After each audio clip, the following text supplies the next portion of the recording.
Welcome to the Mentoring Matters podcast, where we talk about leadership, life, and the transformative power of mentoring.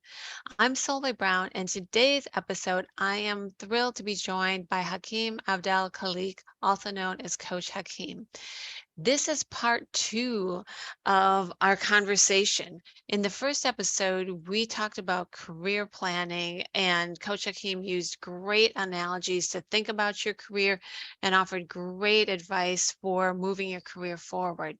In this episode, we are going to dig a little bit deeper into how to do authentic self-promotion better, and also the importance of networking and creating an expanded network.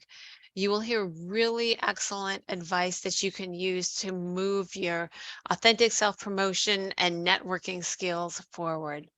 Before we begin our conversation, I'd like to share some background information on Coach Ha-Keem. Ha-Keem Abdel-Khaliq is a global vice president in human resources. He is an accomplished international speaker and has been invited to present workshops and talks at many corporate and professional events. Ha-Keem has worked at global Fortune 40 matrixed organizations and small entrepreneurial companies. He has coached hundreds of professionals in their career development journey, conducted thousands of interviews, and reviewed 100,000 plus resumes. Coach Ha-Keem's mission is to help people own their career development. He has written 2 books, You're Worth It, Navigating Your Career in Corporate America, and Realizing You're Worth It, Advice, Insights, and Inspirations to Propel Your Career. He is also the creator and host of the Worth It podcast. Welcome, Ha-Keem. I am so glad to have you as a guest today. Solveig, thank you. I'm very excited to be here today. Ha-Keem, in your first book, you offered 10 critical insights that will position you for success in your career. I would love for you to talk about insight number 6. It says, know what you're good at and tell people. Authentic self-promotion is an area where many of our mentees struggle with. It doesn't come naturally for a lot of people who feel that their work should speak for itself. So what advice would you have for someone who is trying to get better at authentic self-promotion? Yeah, that's hard for all of us. Like I will tell you, it's something I struggle with. It is because it almost feels like bragging, right? It almost feels like inauthentic self-promotion, right? It almost feels like, oh, well, here's how cool I am, right? Here's all the things that I'm good at. And I find that especially early in your career, people that I've spoken with really struggle with, and maybe it's as I reflect, even it's in a lot of different levels, it's not easy for some of us, right? If salespeople, I think, seem to be pretty good at it, right? Because, and I think part of that is because they're used to selling a product, right? They're used to selling an idea or a product or a concept, and that's part of what they do. They practice it, going back to the practicing feedback. That's something that they do on a consistent basis. A lot of us don't get a chance to practice that on a day in, day out basis. And so it feels uncomfortable because, it doesn't feel like I'm being humble but what I've really tried to do is reframe the conversation, which is, this is less about you. And if we go back to the company is there to, create value for the stakeholders, whatever that value is. Well, if we can reframe your perspective on it, on how you're creating value for the company. So then it becomes a little bit about you, because you are doing whatever those activities are that's creating value for the organization, and it becomes a little bit about the company. And that can help, I think, and that's what I've found, is that helps people start to reframe the discussion in the way that they think about it. And then you start thinking, okay, well, here's how I'm creating value. Now, is it because of something that I'm really good at? Is it because of my work ethic? You can start to kind of dissect how and why I'm able to create that value. And so if it's because I'm here the first at the beginning of the day and the last at the end of the day, and I'm creating value because I'm willing to put in the work that's going to create the value for the organization, I can start to tell that story. If it's because I have created these little innovations that have created additional margin or cost savings, I can start to communicate it from that perspective. And so just shifting it a little, the light it feels like the light's less on us when we talk about ourselves and the value we're creating for the organization, I found has helped people shift the conversation to both. And it's a little bit easier to say, here's how I'm creating value for the organization. And the cool thing about that, or the thing that I find, is that leaders that you're talking to, and I try and tell people, think about it like you're in an elevator, you got 30 seconds. The CEO, the president, the owner of the company comes in the elevator with you, doors shut, boom, lights on, show starts. And you've got 30 seconds from, first floor to the sixth floor to explain what is the value that why you're here. And if you can think of it in terms of the value I'm creating for this organization, one, it's telling them a little bit about you. It's related to something we know they care about. And in addition to that, it's showing them that you're someone that is thinking, how do I create additional value for the stakeholders? So both of you leave that encounter, them with a better sense of who you are and how you create value, you with a better sense of the value that you create and how you contribute to the organization and of that leader. Because generally speaking, you say those things, the leader doesn't just sit tight-lipped and say, okay, this is my floor, bye. They say, right? They say, thank you. Thank you Right. for whatever it is that you do. And you've created an interaction in a positive way. And that's what I really try and get people past, is this idea that it's just about you. You can make it mutually beneficial. That is a great idea to reframe it, because that seems less daunting to talk about, well, what value do I add? And then also I like your advice to be ready for those little moments, that promotion can happen like in the elevator, or just, in a casual 30 seconds with someone, as opposed to a formalized place. That is great. So Hakeem, I always ask people what advice they would have for up and coming leaders. But for you, I would love you to share the career advice you would give your younger self that you wrote about in your second book. Yeah, I appreciate it. It's cool, and we got a chance to talk about that. And I actually learned so much. I appreciate just the time you spent just reading the books and preparing for it, because I think you helped me actually think about, oh yeah, this is because in a bit, your books are, it's like a piece of art for me, in the sense of there are things that you just know to be true. So you share them, you write them down, you communicate it. And what you did in the preparation and for us to talk, you shared some of the things that were impactful for you. And then it gave me a chance to say, okay, do I still find that true? Because that was this point in time. And in those, I find like kind of 4 pillars. And this question came about because of an organization I was a part of, asked the question. And they asked the question, what advice would you give your younger self? And so I thought about that. And my advice up to that point had always been something to the tune of nothing, because I don't regret. I try and live life without regret. And so if I look at it, if I'm at a pivot point, one of my kind of mantras, or kind of the things I keep in mind, is, are you going to regret doing or not doing this? And if the answer is yes, then I say, okay, that gives me my answer, and this is what I need to do. Or if the answer is no, then it also gives me an answer. And so that had been like just my stated approach on this question. And then I realized it's probably a little bit deeper than that. If I'm in earnest thinking about, past me, and I'll use past me as a proxy for anyone starting in their career, what advice would I have given myself, assuming, right, that I try not to live with regrets? Then it switches. And for me, 4 things became quite clear. One is to protect your brand. And I say that because it helps people to start, if, again, thinking about yourself, let's say as a mini corporation. Corporations, one of my worth in insights, or worth it corporate truth, excuse me, is that organizations always going to do what's best for it. And organizations are always concerned about their brand. Again, these are things that impact stakeholder value. And so it's very important to have a good brand. If you start to think about yourself as, let's say, a mini corporation, then you realize your brand starts from the very beginning. When you start working, you are creating a perception amongst your peers, amongst the leaders in the organization of who you are and what you want to be.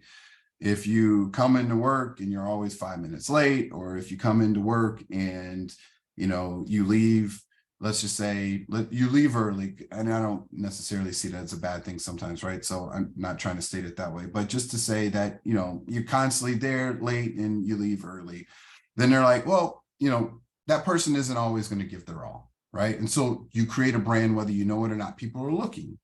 If you're the proverbial they're early, they're late, they're also say, hey, this person is willing to work hard. But there are other things maybe they don't know the best use of their time. Maybe they don't know how to prioritize. And so you have to constantly be thinking, who is your audience? What is my brand? And how do I protect it? And so one of the things that I say, what you can always control is yourself. And so a simple example is when you walk into a situation, are you a person who sees problems everywhere, or are you a person who sees opportunities? How you communicate that, the approach that you give people. If you're stressed out and you lash out at people, these are all part of your brands. If there's a lot of stress and you're the calm in the storm, that's also your brand. And so thinking about who you intentionally want to be can help manifest it. I believe that, one. And two, it allows you to start to craft and think about what brand message do I want to give, and how do I maintain that? How do I communicate that? And how do my actions follow that? So I say know and protect your brand is very important. It's like one of my first pillars. My second is soar with your strengths. And this one, I really wish I had known this early, because I spent so much time in the early part of my career trying to correct the things I wasn't great at. And part of that, if I wasn't in, the driver of my career car, I would say, well, my managers, they told me this is what I needed to do with that. But if I take a step back and say, no, I own my career car, then what I need to realize is that I didn't understand early enough that the things that I'm really good at make me unique. They're the things that naturally come to me. I love strength finders. I love the book Soar with Your Strengths. I've all of those are this idea of, I guess, positive psychology. And again, I'm not a psychologist, but this idea that things that come natural to us, the things that we do well, make us unique. And so leaning into that, I have found, is a far better use of your time, and thinking about what situations will allow you to soar with your strengths, to do the things you naturally do well, is a much better use of your time than to really sit and say, okay, how do I really correct these, this multitudes of things I'm not good at? And that isn't to say that we all don't have to do some of that, right? So in order for me to, do my job well, I have to manage projects. I would not call myself a project manager, but part of the role that I have requires that we have to take things, certain activities, projects, things beginning, middle, and end. And so I need a system in order to do that. I have to do that in order to do my job. And so it's not like I can just ignore that part of it. But what it's saying is the other things that I do well in terms of connecting, leading, developing, whatever that may be, that's where I really create a differentiator for myself. And that's where I'm creating value in theory for the organization. And so leaning into that is absolutely where, because it's more natural to you, where you should be spending your time. And so thinking about the situations that allow you to do that. And if you're in an environment right now where you're not able to lean into your strengths or even utilize your strengths, you have an opportunity now to think, okay, is this where I want to be, or what can I do, or what changes can I make to start to create an environment that allows me to soar with my strengths? So that would be number two. The third pillar I have is just really leveraging your network. And I'll state this one simply is that one of the idea of 5 or 6 degrees of separation was this idea where they, wrote these postcards, and, how many times did it take it to go get mailed to get to the ultimate destination? It was used 5 or 6 times, right? So there's ideas that, in order to maximize or get where you want to go, this 5 or 6 degrees of separation, right? So the other thing they found in a different study was just that in order, people looking for a new opportunity, did they find that new opportunity through their current network or through an extended network? And the answer was almost always like through that extended network. And it makes sense if you kind of take a step back. The people that know you, they're going to tell you right away, hey, here's this opportunity, here's this, so you already know that. It's information you already have. So they're not providing with something new.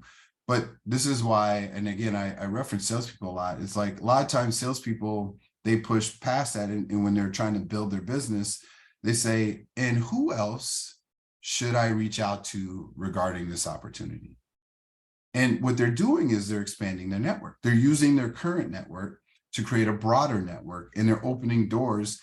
And there's this warm lead, right? And so it's no longer a cold call. So if I would have just called the person they referred out of the blue, they would have been like, well, why are you calling me? And they may have hung up on me. But when if I say, Sally or John or Ha-Keem told me I should reach out to you because of this, that, or another, they probably take my call, because now it's not this, weird situation, right? It's a warm call. And now we can have salespeople do this all the time.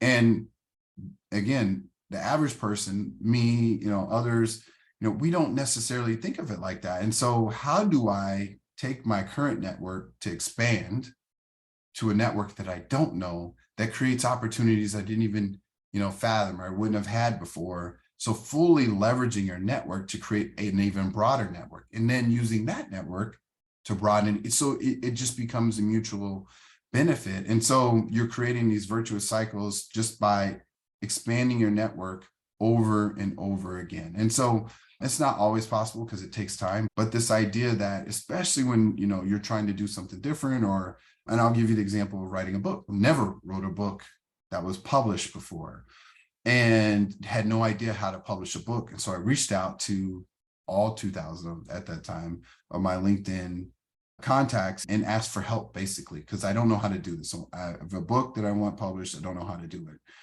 And I will tell you that, not everyone responded. Probably, I'll say 10% responded at all, right? So that means 90% didn't. And that isn't because of anything, that it just didn't, right? And so 200 people did. And of those 200, probably 20 had really insightful feedback. So 1% had really insightful feedback that was able to give me the insights and the connections.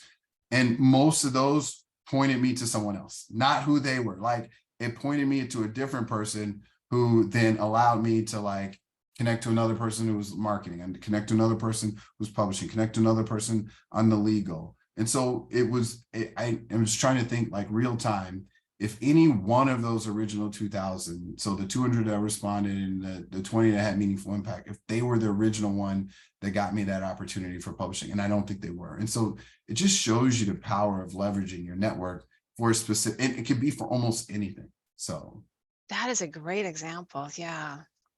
and then the last, I'll leave you with this, is have someone to give you feedback. And you hear this about celebrities all the time, right? So you use celebrities as oh, they don't have anyone in their network that will tell them the truth, right? And so they live in this world where everyone tells them, and then it's well, why'd they lose all their money? It's because no one was willing to tell them, right? So there's these stories all the time, but I do find that there's value in someone that can tell you the truth, that knows you well enough and that has built enough trust together where they can just say, hey, this doesn't seem like you, right? So you're in a career and stressing you out, and maybe you're lashing out, or maybe you're just not happy. You come home, you're not happy, or it could be even that maybe you are happy, but you're just gone all the time, right? And so let's just go back and say your stated values that you said were important, that they know that you find important, they can look at it and just say, you're off, right? You're off. You're not, I know you. And what's important to you are these things. And because they know you, they can tell you those things. And so, and you're a little bit off. We have to be open to hear that. But people who have people in your network, someone at least who can give you that honest feedback. So knowing your brand, soaring with your strengths, leveraging your network, and having someone will give you honest feedback is advice I would have given my younger self. And I think in retrospect, if I can pass that on to other people versus just saying, oh, I'm happy with all my choices, right? Taking that to heart and thinking about that would have helped me early in my career. Oh, totally. That is great advice. Ha-Keem, we have time for two final questions. Okay. Do you feel that you have habits that have contributed to your success? Well, I will say the soaring with your strength is one I probably lean into quite a bit. But one thing I do almost regardless is I tend to work out because work, I find even the best, or even if I have the right mentality, perfect mentality, um, it can be stressful, right? There's a lot to do and you carry the weight of that. And for me, working out is like just a release. It gives me a moment to like reflect. It gives me opportunity to, release any anxiety.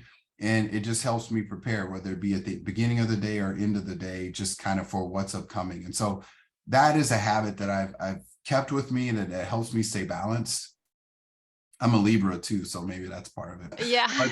But that is something that I would say has helped me. And I will say, if there's any success I have, it's helped me stay balanced towards that.